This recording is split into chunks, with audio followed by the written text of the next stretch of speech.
Deuxième hors-série du week-end pour un nouvel Assis Parler. Un Assis Parler qui va être accompagné par la pluie tropicale qui commence à se lever. Voilà, moi je voulais aborder un sujet qui me passionne. Comme la plupart du temps, hein, c'est la joie de faire ce genre d'exercice et qu'on peut parler vraiment des choses qui nous intéressent. Donc le sujet qui me passionne, c'est cette question, sommes-nous seuls dans l'univers? Et puis après, on déroule un petit peu sur, bon, qu'est-ce qu'on peut en penser en fait, à partir du moment où on postule l'un ou l'autre. Alors la question, sommes-nous seuls dans l'univers, elle est très intéressante parce que du point de vue statistique, en fait, elle fait un sens phénoménal. C'est-à-dire qu'on se dit, vu les milliards d'étoiles qu'on a pu, rien que sur ce qu'on a pu observer en fait déjà.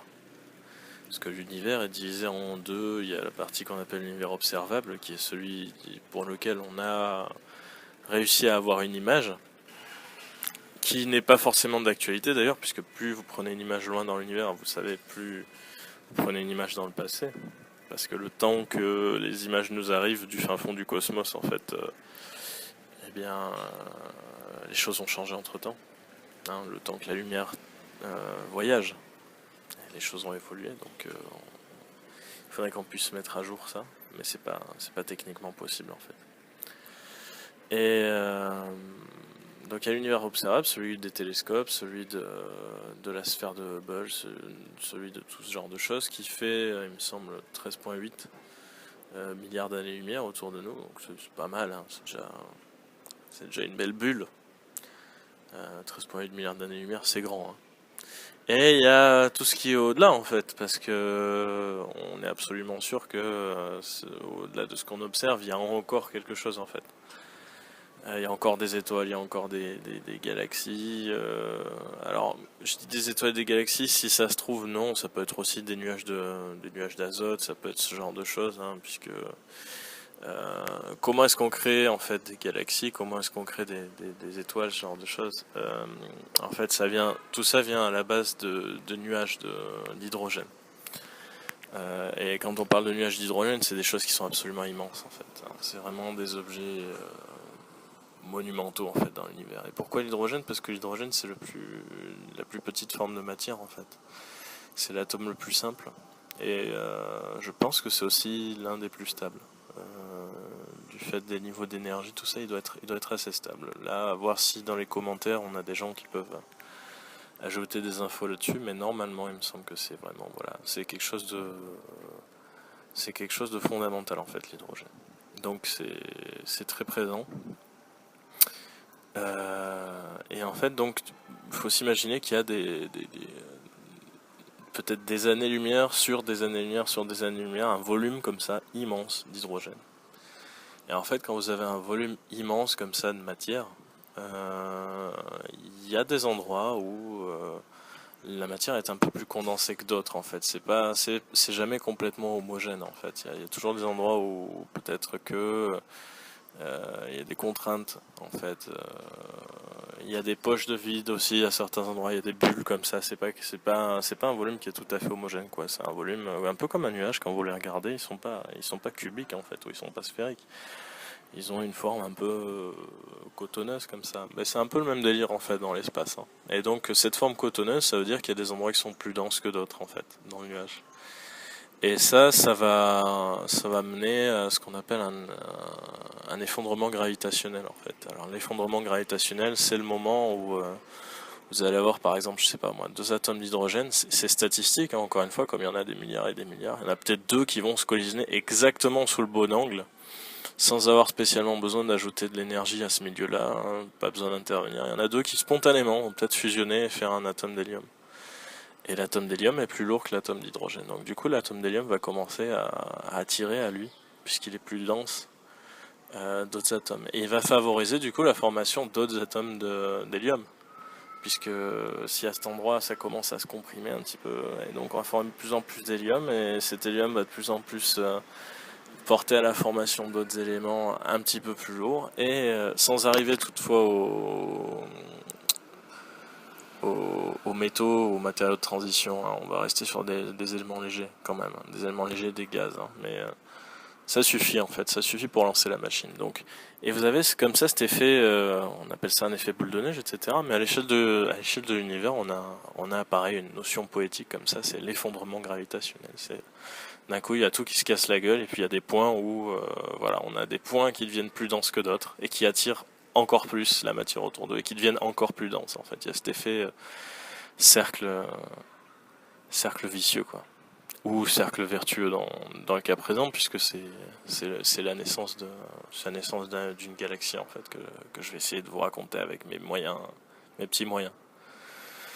Et donc vous savez cet effondrement gravitationnel. Et cet effondrement gravitationnel, il va créer un endroit, une zone qui est plus chaude aussi, qui est plus dense. Donc température et pression vont augmenter.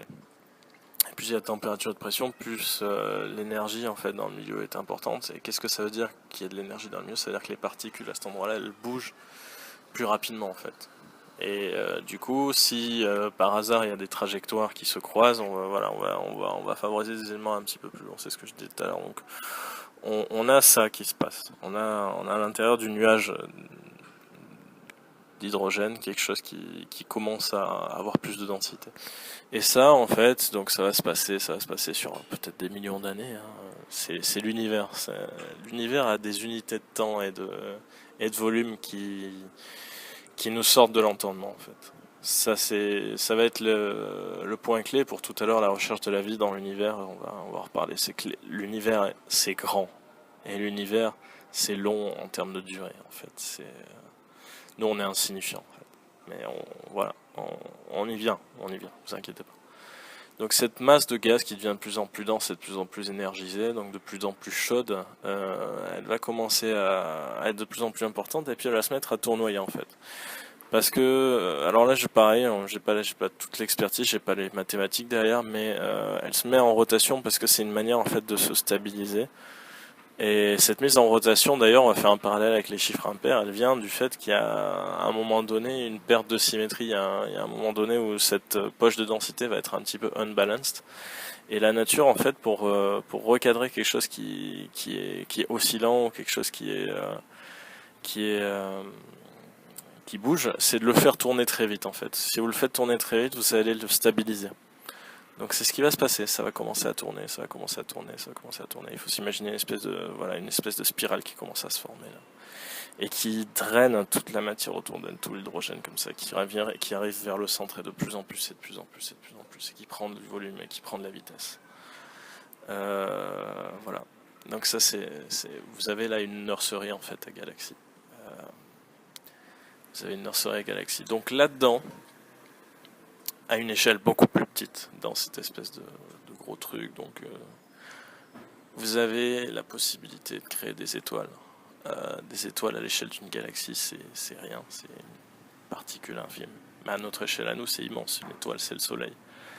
Et une étoile, quand ça naît, c'est toujours le même phénomène, hein. C'est un effondrement gravitationnel, en fait, mais qui a une échelle beaucoup plus petite.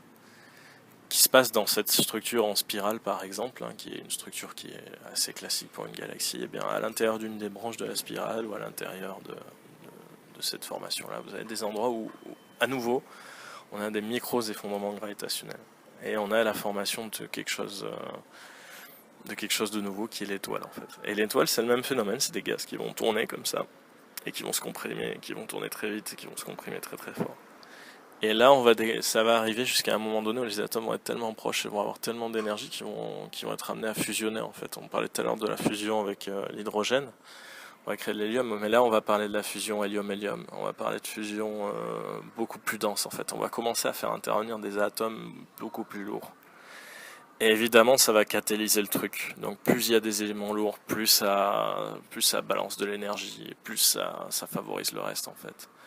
Et ce qui va se passer, c'est que au bout d'un moment, à force d'avoir de l'énergie, de la puissance comme ça, ce truc-là va commencer vraiment à devenir très très solide. Et à la surface de ce truc-là, va commencer à se former des réactions avec des matériaux très très lourds. Alors pourquoi à la surface de celui-là? C'est parce que comme la rotation est très forte, il y a un effet de force centrifuge en fait. Et tous les éléments les plus lourds qui ont été générés au centre commencent à être chassés. Et les éléments les plus lourds, à ce stade-là, quand on parle d'une galaxie, on parle du fer, on parle du nickel, on parle du plutonium, on parle de l'uranium. Alors l'uranium, je ne sais pas s'il y en a beaucoup à forme naturelle, mais des éléments très lourds. Et je suis pratiquement sûr qu'à ce moment-là, de toute façon, vu les forces invoquées, on a même des éléments qui sont pas encore dans notre classification, qui doivent sûrement être à cet endroit-là, parce on a vraiment affaire à des forces titanesques. Et donc, ce truc-là va tourner. Et donc cette matière un peu plus large va commencer à s'élargir. Et à un moment donné, donc la fusion thermonucléaire va être stable. Et c'est à ce moment-là où vraiment on va avoir ce qu'on appelle une proto-étoile. À ce stade-là, c'est pas encore tout à fait une étoile, mais voilà.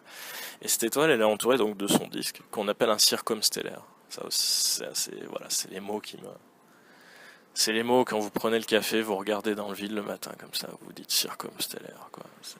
Voilà, c'est le disque qui entoure le Soleil. C'est ce disque de matière un peu dense, etc.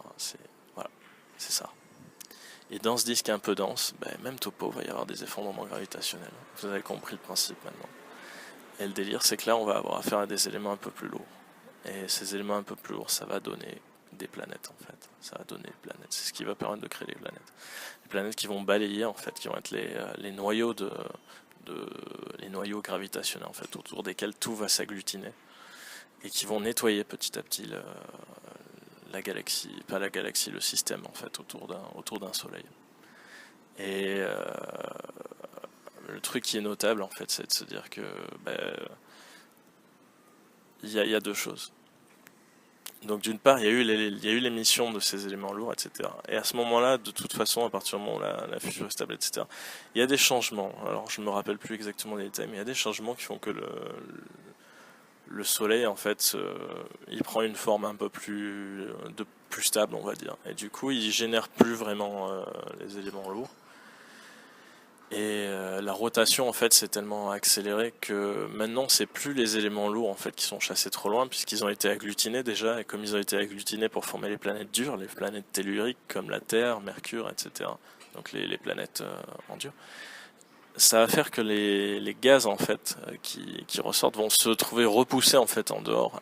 Maintenant, c'est parce que ça va trop vite et que les gaz sont moins stables, puisqu'ils n'ont pas d'interaction gravitationnelle forte avec leur soleil, puisque le soleil et les planètes telluriques en fait interagissent fortement, et c'est ce qui les garde proches du soleil en fait. C'est parce que la masse de la Terre est importante que le soleil arrive à le garder près d'elle. En vrai, si on passe outre les petites explications qu'on nous donne au lycée, en vrai, ce qui se passe, si je comprends bien la relativité générale, c'est pas que la Terre est attirée par le Soleil et vice versa. Non, c'est un truc encore plus fou qui se passe. C'est que le Soleil, en fait, pèse sur son espace-temps, et il pèse tellement fort que la Terre, qui cherche à s'échapper en fait de l'influence du Soleil, se retrouve en fait à boucler sur elle-même, parce que l'espace-temps est courbé, à former l'ellipse qui est l'orbite de la Terre en fait. En vrai, c'est plutôt ce qui se passe. Quand on parle de phénomène d'orbitage, c'est pas tant les lois de Newton, c'est plutôt qu'on a un corps qui cherche à se barrer et qui tourne autour d'un corps qui courbe l'espace-temps en fait. Voilà. Et comme l'espace-temps est courbé, l'objet qui cherche à se barrer en allant à ligne droite, il se retrouve à faire des cercles. Voilà. Et ça aussi, wow, c'est beau. Moi, c'est le genre de choses qui me touche beaucoup. Quand on passe une journée comme ça et qu'on a ce genre d'infos qui viennent dans notre vie en fait, et qu'avant on pensait les choses différemment, ça change en fait, ça change notre vision du monde. Bon, enfin. Et donc vous avez des planètes maintenant. Et donc je parlais tout à l'heure des éléments les plus légers qui maintenant arrivent à s'échapper en fait le plus loin de l'influence du Soleil, qui vont former les planètes gazeuses en fait, qui sont un peu plus loin, qui vont être donc tout ce qui est Jupiter, Saturne, Uranus, etc. Alors Pluton, qui était l'exception et qu'on sait qu'aujourd'hui n'est plus une planète, en fait c'est un gros astéroïde qui se trouve au-delà. Les astéroïdes, c'est un petit peu ces déchets telluriques en fait qui n'ont pas été encore agglutinés pour former des planètes. Voilà, tout simplement. Et d'ailleurs Pluton n'était pas une des particularités des planètes, si on doit se fier au modèle que je viens de vous décrire avec un circumstellaire, donc ce disque autour de l'étoile qui est en train de se créer, et les planètes qui vont se former sur ce disque-là, sur ce plan-là, c'est que nos planètes sont alignées sur un même plan. Peu importe leur orbite, certaines sont plus elliptiques que d'autres, certaines sont plus circulaires que d'autres. Peu importe, elles sont toutes sur un même plan. C'est pour ça qu'on peut représenter les planètes alignées par rapport au Soleil. Mais Pluton, en fait, n'était pas sur le même plan que les autres. Donc déjà, c'était un peu une particularité, avant même qu'on commence à se poser les bonnes questions, en fait, sur la nature des corps célestes. C'était déjà un indicateur qui pouvait nous mettre la puce à l'oreille. Voilà, les planètes, les vraies planètes qui viennent vraiment de l'étoile, etc., sont alignées, en fait, sont alignées avec le circumstellaire. Qui n'existe plus aujourd'hui. Hein. Voilà, aujourd'hui, on a des planètes maintenant. On en est à un stade où tout a un peu refroidi, tout s'est calmé. On est relativement stable. À l'échelle de notre univers à nous, à l'échelle de l'univers des humains, c'est relativement stable. Bien sûr, à l'échelle du vrai univers, ça l'est plus. Et tout ça pour vous dire que donc ça prend du temps, ça prend des milliards d'années. Ça a pris 4 milliards d'années pour que la vie apparaisse sur Terre. 4 milliards d'années. Et avant ça, ça a pris, je sais plus, 7 milliards d'années peut-être pour former la Terre, un truc comme ça. Donc voilà, on est à... Ou peut-être 7, ça inclut déjà la vie sur Terre, donc si ça se trouve la Terre, elle avait 3 milliards d'années quand la vie est apparue. Je me souviens plus, j'ai une imprécision là-dessus, mais de toute façon, c'est pas mon propos, on a des échelles de temps qui sont absolument gigantesques en fait. Et si on regarde à l'échelle de notre planète ce qui se passe avec les espèces, quand les dinosaures ont disparu, tout ça, c'était il y a X centaines de millions d'années, c'était il y a X millions d'années, ou c'était il y a X cent milliers d'années, comme Homo sapiens sapiens. C'est pas si vieux que ça en fait, on n'est pas si vieux que ça. On a, je sais plus, je crois que c'est 400 000 ans, ou un truc comme ça. Donc c'est même pas 1 million d'années en fait, me semble-t-il, pour sapiens sapiens. Voilà. Il y a d'autres espèces, mais ça, on pourra revenir sur le caractère arborescent de la lignée des hominidés, donc de tous ceux qui sont un peu comme les hommes, donc avec l'homme de Néandertal, l'homme, etc. En fait, ils ont tous cohabité, ils se sont pas succédés, c'est pas une évolution, genre on a été paf, paf, paf. Non, non, non, non.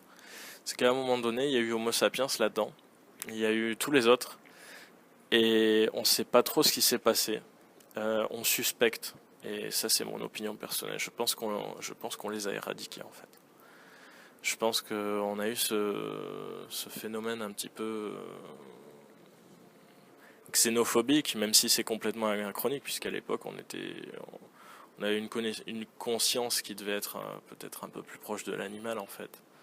Donc commencer à mettre des concepts d'aujourd'hui et de parler de xénophobie, ça n'a pas de sens en fait, mais ça permet de modéliser le truc et de se dire, au final tout ce qui pouvait ressembler à Homo sapiens était considéré comme une menace, et Homo sapiens est assez ingénieux en fait en ce qui concerne la traque et, euh, et la destruction. Et du coup, on peut raisonnablement penser, c'est ma vision des choses, que on a éradiqué tous les autres grands singes en fait qui étaient des grands singes savants. Qui étaient des grands singes entre guillemets savants, qui potentiellement pouvaient avoir leur langage, etc. Peut-être même des langages articulés complets, comme peut-être Néandertal et tout. Donc c'est des langages comme le nôtre, et on les a peut-être zigouillés en fait. Bon, voilà. Ça c'était la parenthèse qui on est en fait, pour commencer à se demander et les autres, dans l'univers.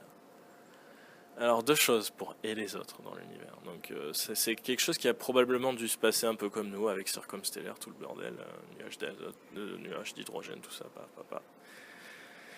Et ce qu'il faut voir, c'est qu'à l'échelle de l'univers, en fait, ça c'est une publique qui a été faite par la NASA il y a pas si longtemps. Là, on est toujours en novembre 2015, ça a dû être fait peut-être en septembre ou en octobre, une publique qui disait qu'en fait, il y a un mec qui a théorisé que on ferait partie des premiers en fait. Dans son modèle à lui, on est hyper tôt en fait dans l'histoire de l'univers pour qu'il y ait vraiment beaucoup d'autres espèces plus avant en fait. Il dit on fait peut-être partie des premiers. Ok, on garde cette info là dans un coin de la tête. Ça c'est du bonus en fait. L'info de base, c'est de se dire de toute façon l'univers utilise des échelles de temps et d'espace qui sont tellement grandes car en fait notre existence, l'existence du système solaire entière à l'échelle de l'univers, c'est un claquement de doigts, c'est clac. Et ça représente des milliards et des milliards d'années, clac.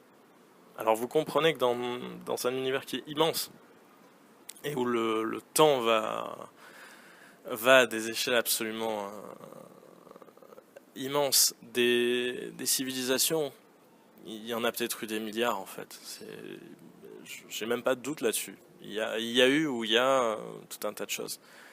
Mais on est trop loin en fait dans le temps et dans l'espace. C'est comme si vous avez un claquement de doigts à un endroit, clac. Voilà, une civilisation est apparue, machin, et a disparu à la fin d'un empire galactique, machin. Et c'est fini. C'est fini parce que les milliards et les milliards d'années ont été suffisants en fait pour finir ce qu'il y avait à finir, pour que cette partie-là de l'univers se soit changée en fait. Peut-être que maintenant il n'y a plus leur système solaire, il n'y a plus rien. Si on a assez de chance, clac clac, il y a deux civilisations qui vont pouvoir cohabiter quelque part, qui vont créer une entente galactique, etc. Mais c'était il y a tellement longtemps et c'était tellement loin qu'il y a peu de chances qu'on puisse jamais les rencontrer en fait. Ni même leurs vestiges. Voilà, on en est là en fait. Ni même leurs vestiges. Et nous en fait on est assez tôt là-dedans. Donc si ça se trouve on fait partie des premiers. On fait partie du premier batch de vie consciente comme ça. Donc à l'échelle personnelle ça fait réfléchir. Ça fait réfléchir parce que si on admet que voilà la probabilité qu'il y ait d'autres espèces qui comme ça apparaissent dans l'univers, pop, pop, pop, pop, pop, pop, et qui s'éteignent aussi sec, et qui ne se croisent jamais, puisque du coup, pop, pop, pop, vous comprenez bien que pop, il y a des milliards d'années entre deux pop en fait, ça se croise pas, c'est trop grand en fait, c'est trop grand, l'univers est trop grand, c'est trop immense en fait. Penser qu'on peut se croiser, ça tient vraiment du miracle. Mais comme dirait un de mes amis, on n'est pas à une chance sur un milliard près, donc pourquoi pas, mais ça me paraît improbable en fait d'un point de vue pragmatique, compte tenu des échelles de temps et d'espace. Juste ça. Rien que le temps et l'espace. Même si la technologie est là, même si machin. C'est trop grand. Trop grand. On va être quoi l'humanité dans 50 000 ans, dans 10 milliards d'années en fait. On sera où? Qu'est-ce qui va se passer? Dans 10 milliards d'années, le système solaire c'est fini. Hein. Le soleil il a pété sa supernova, etc. Tout ce qui est la Terre, etc. Ça n'existe plus. Hein. Donc on sera où à ce moment-là en fait? Est-ce qu'on aura eu le moyen de se barrer? Est-ce qu'on aura eu l'envie de se barrer? Qu'est-ce qui va se passer en fait? On ne sait pas. On ne sait pas du tout. Beaucoup trop immense en fait. Beaucoup trop de possibles, beaucoup trop de machins. On peut pas savoir. Trop de bruit. Et donc voilà, c'est assez improbable pour moi qu'on puisse se croiser en vrai. C'est assez improbable. Mais bon, pourquoi pas. Et l'autre pendant, c'est si on se dit, bah non, au final, on pense que les humains sont les seuls. On est l'improbabilité parmi les improbabilités. Quoique la loi des grands nombres nous suggère que tout ce qui est improbable arrive tout le temps. Mais ça, c'est une petite référence encore à mes amis qui sont un petit peu dans les chiffres. La loi des grands nombres, ça veut dire que quand on a une chance sur un milliard, en fait, qui est très peu, et qu'on multiplie ça par des milliards d'individus, ben en fait ça arrive tout le temps. Tout simplement. Voilà, quelque chose qui devrait pas arriver, qui vraiment ne devrait pas arriver, qui relève presque de la science-fiction la plus profonde tellement c'est improbable, et ben ça arrive tout le temps. Et ça arrive tout le temps déjà rien qu'à l'échelle de la Terre. Alors peut-être qu'à l'échelle de l'univers, ça nous arrivera, ça peut entrer en communication. Mais si on passe outre ça, et qu'on se dit, bon, mais au final, non, ces théories-là, moi, je vois pas, ça me parle pas, ça représente pas ce que je pense qu'on est tout seul. Alors si on est tout seul dans l'univers, qu'est-ce que ça veut dire? Eh bien, ça veut dire qu'on est les seuls représentants de la vie, en fait. Ça veut dire que la Terre, c'est notre vaisseau spatial. Clairement, puisque c'est un rocher sur lequel on voyage dans l'univers, en fait. Et la vie, elle est que là. La vie, elle est que là. Et là, c'est le vertige, en fait. Si on se dit la vie, elle est que là, ça veut dire qu'on est les gardiens de la vie, en fait. Ça veut dire que, voilà, tout ce qu'on fait, toutes les conséquences de ce qu'on vit, tous les changements, etc., qui ont été induits par l'homme, et ben c'est définitif et absolu, quoi. Il n'y a rien. On se plante, on s'élimine tous avec une guerre nucléaire ou je ne sais quoi, c'est fini. Enfin, game over. Fin de l'histoire. Et l'univers restera caillou. Voilà. C'est ça que ça veut dire. Ça veut dire qu'il faut qu'on se responsabilise. Alors il y a des gens qui disent justement, peut-être que l'univers est comme ça et que du coup on cherche à s'échapper de notre responsabilité en s'imaginant qu'il y a des civilisations qui ont mieux réussi que nous, qui ont atteint d'autres degrés de sagesse, d'autres degrés de recherche, et qui peuvent voyager dans le temps, dans l'espace, machin. Voilà. Et si c'était pas le cas, en fait? Et si c'était pas le cas? Et si on était les seuls, vraiment, et que on était les seuls responsables, en fait, de la vie? Voilà, c'est quelque chose qui pousse à réfléchir, en fait. Voilà. On est peut-être la seule occurrence de vie, en fait. Pourquoi pas? Moi, perso, je pense qu'il y en a d'autres, mais qu'on se croise pas. On se croise pas parce que les échelles sont trop grandes. Même avec des chances sur 1 milliard qui arrivent tout le temps, n'empêche que l'échelle de l'univers, ça reste très éparpillé, en fait. Voilà. C'est mon point de vue en 2015. Pour l'instant, on n'a pas établi de contact avec qui que ce soit. Il n'y a pas vraiment de raison de penser qu'il y a. On n'a pas de raison concrète, en fait, de le penser, qu'il y a des civilisations en dehors de nous. Peut-être que ça arrivera, et auquel cas, cet enregistrement me fera beaucoup sourire. Mais voilà. Voilà l'état des choses, et voilà ma pensée à ce moment-là. Je vous rends la parole, comme toujours, et je vous fais de gros bisous. Bon week-end.